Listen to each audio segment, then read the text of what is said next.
ऋषि वो विराट कोहली और अनुष्का आए थे। प्रसन्न हो? ठीक।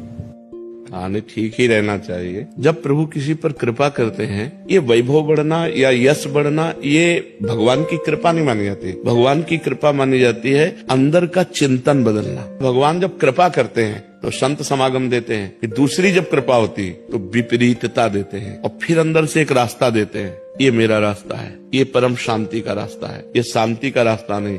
भगवान वो रास्ता देते और जीव को अपने पास बुला लेते हैं। बिना प्रतिकूलता के संसार का राग नष्ट नहीं होता। कभी प्रतिकूलता आए तो आनंदित हो कि मेरे ऊपर अब भगवान की कृपा हो रही है, कि मुझे सतमार्ग में चलने की प्रेरणा मिल रही है। तो भगवान श्री कृष्ण ने गीता में कहा है कि मेरे भक्त का नाश नहीं होता। आनंद पूर्वक भगवान का नाम जप करो। क्या नाम जप से हो जाएगा? पूरा। ये हम अपने जीवन का अनुभव बताते हैं। हम सांख्य योग, अष्टांग योग, कर्मयोग, इन तीनों को जान करके और फिर भक्ति योग में आए हैं। भगवान शिव राम राम राम राम राम राम जपते रहते हैं। हम वृंदावनवासी, तो हम राधा राधा राधा राधा, भावुकता में राधा राधा का प्रचार नहीं कह रहे कि हमने सुना और ऐसे ग्रंथों में पढ़ा, ऐसे कह रहे, स्वयं स्वाद लेके कह रहे और विश्वास के साथ कह रहे। ऋषि वो विराट कोहली और अनुष्का आए थे।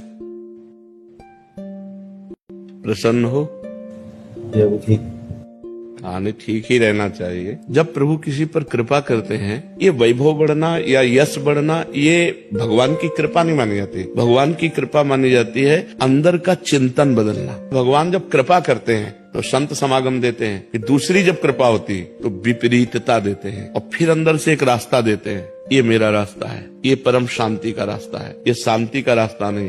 भगवान वो रास्ता देते और जीव को अपने पास बुला लेते हैं। बिना प्रतिकूलता के संसार का राग नष्ट नहीं होता। कभी प्रतिकूलता आए तो आनंदित हो कि मेरे ऊपर अब भगवान की कृपा हो रही है, कि मुझे सतमार्ग में चलने की प्रेरणा मिल रही है। तो भगवान श्री कृष्ण ने गीता में कहा है कि मेरे भक्त का नाश नहीं होता। आनंद पूर्वक भगवान का नाम जप करो। क्या नाम जप से हो जाएगा? पूरा। ये हम अपने जीवन का अनुभव बताते हैं। हम सांख्य योग, अष्टांग योग, कर्मयोग, इन तीनों को जान करके और फिर भक्ति योग में आए हैं। भगवान शिव राम राम राम राम राम राम जपते रहते हैं। हम वृंदावनवासी, तो हम राधा राधा राधा राधा, भावुकता में राधा राधा का प्रचार नहीं कह रहे कि हमने सुना और ऐसे ग्रंथों में पढ़ा, ऐसे कह रहे, स्वयं स्वाद लेके कह रहे और विश्वास के साथ कह रहे।